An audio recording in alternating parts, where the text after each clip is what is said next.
মেদিনীপুরে বিপজ্জনক অবস্থায় বাতিস্তম্ভগুলি। রিং রোড থেকে বিভিন্ন রাস্তায় বাতিস্তম্ভ থেকে বেরিয়ে তার, যে কোনো সময় বড় সড় বিপদের আশঙ্কা। রিপাবলিক বাংলায় খবর সম্প্রচার। আর এরপরে রিং রোডে খোলা তার মেরামতির কাজ শুরু করলেন মেদিনীপুর পুরসভার বিদ্যুৎ দপ্তরের কর্মীরা। দেখুন সেই ছবি।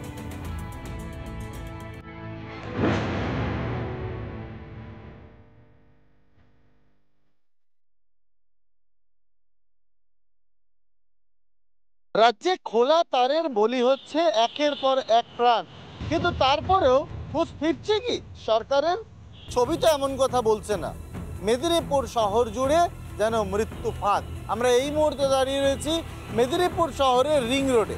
আর রিং রোডের যে বাতিস্তম্ভগুলো, আমি সেই ছবিটা দেখাবো। পর পর পর পর বাতিস্তম্ভ, কিন্তু সেই বাতিস্তম্ভেই দেখা যাচ্ছে কিন্তু এই যেন মরণ ফাঁদ। দেখা যাচ্ছে এই যে বিদ্যুতের যে খুঁটি রয়েছে, সেই খুঁটির যে কানেকশন, সেই কানেকশনটা কিন্তু ঠিক এইভাবেই আঢাকা অবস্থায় পড়ে রয়েছে। আমি দেখাতে বলবো আমার ক্যামেরা পার্সনকে, যতগুলো পোস্ট দেখা যাচ্ছে সবগুলোতেই কিন্তু একই রকমের পরিস্থিতি। এবং এই যে আরেকটা পোস্ট আমার ঠিক দেখা যাচ্ছে যে এইখানে কিন্তু যে কানেকশান রয়েছে, এখানে কিন্তু এলইডির কানেকশান রয়েছে। এগুলো কিন্তু এলইডির কানেকশান এবং সৌন্দর্যায়নের জন্য রাত হলেই এগুলো কিন্তু কানেকশান দেওয়া থাকে। এবং সেইখানেও দেখা যাচ্ছে যে ঠিক এইভাবেই কিন্তু কানেকশান পড়ে রয়েছে আঢাকা অবস্থা। এই রিং রোডের পুরো রিং রোডটাই প্রায় কিন্তু এই রকম বাতিস্তম্ভ রয়েছে। এবং সব ক্ষেত্রেই কিন্তু এই ধরনের খোলা তার পড়ে রয়েছে। রিপাবলিক বাংলার খবরের জের। কিছুক্ষণ আগেই মেদিনীপুর শহরের রিং রোডে খোলা তার কিভাবে অরক্ষিত অবস্থায় পড়ে রয়েছে, বিপজ্জনক অবস্থায় পড়ে রয়েছে, সেই ছবি তুলে ধরেছিলাম আমরা। আর এরপরই কিন্তু তড়িঘড়ি এই খোলা তার কিন্তু মেরামতের কাজ শুরু করলো মেদিনীপুর পৌরসভা। সেই ছবি এক্সক্লুসিভলি তুলে ধরেছি আমরা। দেখা যাচ্ছে যে রিং রোডে যে বাতিস্তম্ভগুলোর মধ্যে কিন্তু অরক্ষিত অবস্থায় পড়েছিল তার, সেই তারগুলোকে কেটে ঠিকভাবে ম্যানেজ করে দেওয়ার কিন্তু একটা ব্যবস্থা হচ্ছে। আর কাজ করছে। কথা বলি দাদা, আপনারা কি পৌরসভা থেকে এসেছেন? পৌরসভা কি করছেন? এইগুলোকে আপনাদের চেন লাইটগুলোকে কাটা হচ্ছে, আর দ্বিতীয় নম্বর হচ্ছে এগুলোকে কেটে ব্ল্যাক টিপ করে যাতে বিপদ না হয় তার ব্যবস্থা করা হচ্ছে। দাদা, কিছুক্ষণ আগে রিপাবলিক বাংলা এই ছবি দেখিয়েছিল, এই খবরই দেখিয়েছিল।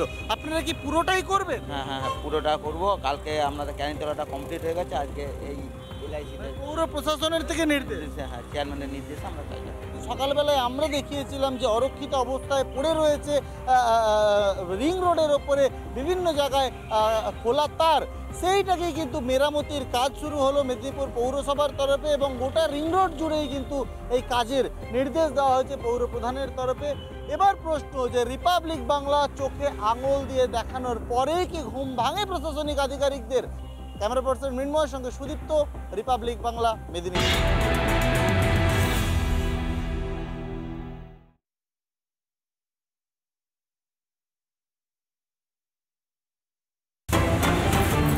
জলমগ্ন রামপুরহাট মেডিকেল কলেজ হাসপাতাল। টানা বৃষ্টিতে জল থই থই হাসপাতাল। জলমগ্ন এক্স-রে সিটি স্ক্যান রুম বন্ধ রয়েছে। এক্স-রে সিটি স্ক্যান পরিষেবা দুর্ভোগে পড়েছেন রোগীরা। খবর পেয়ে হাসপাতালের স্থানীয় বিধায়ক সুপারের সঙ্গে কথা বললেন আশিস ব্যানার্জি। টানা বৃষ্টিতে জল থই থই পরিস্থিতি হাসপাতালের। জলমগ্ন এক্স-রে সিটি স্ক্যান রুম, আর তার ফলে বন্ধ রয়েছে এক্স-রে সিটি স্ক্যান পরিষেবার। এই পরিষেবা বন্ধ থাকার কারণে দুর্ভোগে পড়েছেন সেখানকার যারা পরিষেবা নিতে আসেন সেই সমস্ত রোগীরা। জলমগ্ন রামপুরহাট মেডিকেল কলেজ হাসপাতাল। দেখতে পাচ্ছেন সেই ছবি, যেখানে হাসপাতালের করিডর রীতিমতন জলমগ্ন। আর সুপারের সঙ্গে কথা বললেন বিধায়ক তথা ডেপুটি স্পিকার।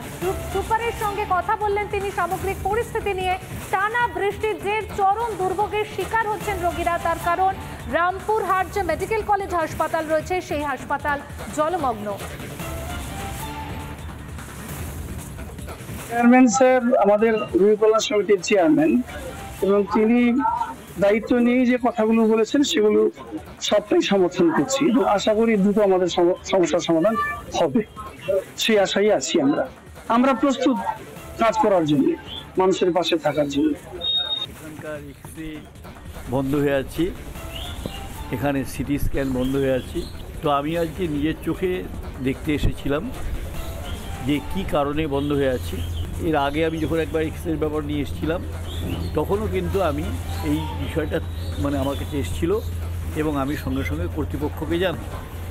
এরপরে যে ওয়াটার লগিং হয়ে যাচ্ছে বা ওয়াটার মানে জলটা ঢুকে যাচ্ছে, ঢুকে মেশিনপত্রগুলো খারাপ হয়ে যাচ্ছে এবং শর্ট সার্কিটেরও একটা আতঙ্ক থেকে যাচ্ছে। তো স্বাভাবিকভাবে এটা নিয়ে এসডিওর সঙ্গেও কথাবার্তা বলা হয়। আমি আমাদের মাননীয় স্বাস্থ্যমন্ত্রী চন্দ্রিমা ভট্টাচার্যের কাছে বিষয়টা দেখতেই পেলেন 3 দিনের টানা বৃষ্টির কারণে অচলাবস্থা জেলায় জেলায়, বাড়িতে বাড়িতে ঢুকেছে জল। বৃষ্টিতে গাছের ডাল ভেঙে মৃত্যু হয়েছে কল্যাণীর এক বাসিন্দার।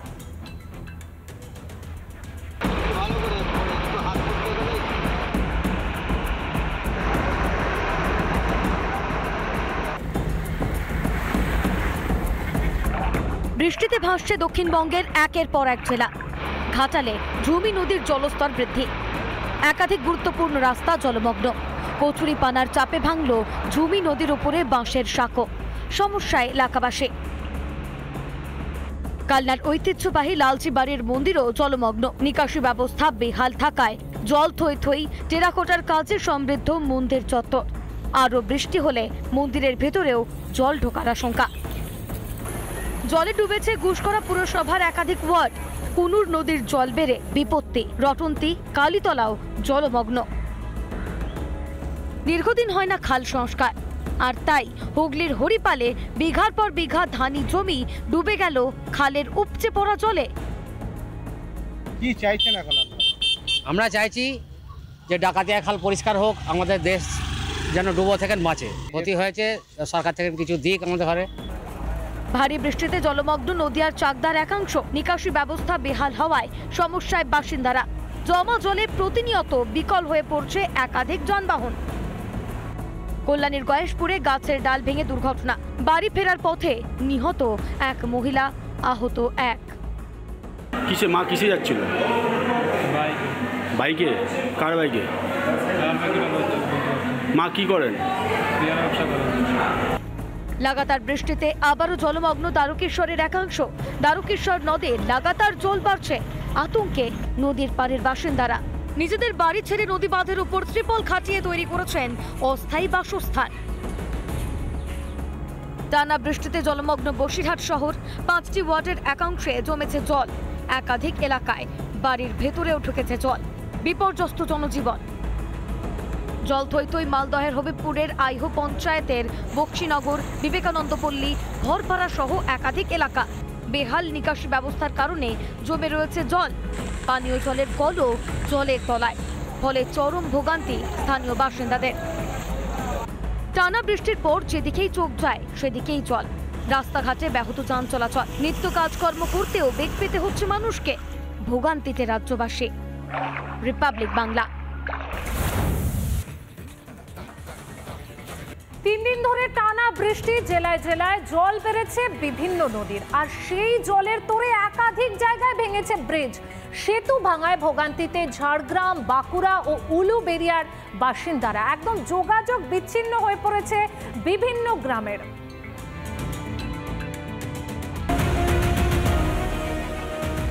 ঝাড়গ্রামের সুবর্ণরেখা নদীর জলের তোড়ে ভাঙল সেতু। সাঁকরাইলের গড়ধরা থেকে নয়াগ্রামের দেউলবাড়ি গ্রামের সঙ্গে যোগাযোগের জন্য তৈরি করা হয়েছিল এই ফেয়ার ওয়েদার সেতু, কিন্তু সেই সেতু কংক্রিটের নয়। এখন সেতু ভেঙে যাওয়ায় চরম সমস্যায় 20টি গ্রামের মানুষ। নয়াগ্রাম আমাদের যোগাযোগের বিচ্ছিন্নতা খুব খারাপ। অধিকাংশ ডিবিসির জল এসে আমাদের এখানকার রাস্তা পোল যে কাঠের একটা সেতু আছে ভেঙে যায়, আমরা খুব বিচ্ছিন্নের মধ্যে পড়ি। আমাদের যোগাযোগ ঝাড়গ্রাম বা মেদিনীপুর যেতে আমাদের খুব অসুবিধা হয়। দেউলবাড় থেকে গড়ধরা 1 কিলোমিটার রাস্তা, যদি ওইটা কংক্রিটের ব্যবস্থা করে দেন যাতে আমাদের এখানে যে ট্যুরিজম প্লেস আছে রামেশ্বর মন্দির এবং তপোবন, আমরা এখানে রোজগার করে খেতে পারি। ট্যুরিজম যদি আসে আমাদের রোজগার রুটি চলে। কয়েক কোটি টাকা দিয়ে সংস্কারের মাত্র 1 বছরের মধ্যে বাঁকুড়ায় ভাঙল সেতু। গন্ধেশ্বরী নদীর ওপর মানকানালি সেতু ভেঙে বিপত্তি। ওই এলাকার সঙ্গে বাঁকুড়া শহরের যোগাযোগের অন্যতম মাধ্যম এই সেতু। সেই সেতু ভেঙে যাওয়ায় চরম সমস্যায় এলাকাবাসী। ব্রিজের ওপরে কখনো 6 ইঞ্চি ঢালাই হয়, কিছু কিছু জায়গায় 5 ইঞ্চিরও কম ঢালাই রয়েছে। তো এইভাবে জেলা পরিষদের কাজ আমাদের এখানে হচ্ছে। তাহলে আমাদের অঞ্চলের দুর্ভোগ হবে না তো কাদের হবে? আমি এখান থেকে মাননীয় পূর্ত মন্ত্রী আমাদের বিধানসভা তাকে আমি দৃষ্টি আকর্ষণ করছি, আপনি এটা দেখুন। আর এই যে কয়েক কোটি টাকা করে খরচা হচ্ছে, কয়েক লাখ টাকা করে যে খরচা হচ্ছে, এটা একেবারে কাটমানি হয়ে পকেটে চলে যাচ্ছে নেতাদের। উলুবেড়িয়ায় ব্রিজের পিলারের তলার বালি সরে গিয়ে বসে গেল পাকা সেতু। মান্দারিয়া খালের ওপর সেতু হেলে যাওয়ায় সমস্যায় পড়েছেন দুটি গ্রামের কয়েক হাজার বাসিন্দা। রিপাবলিক বাংলা।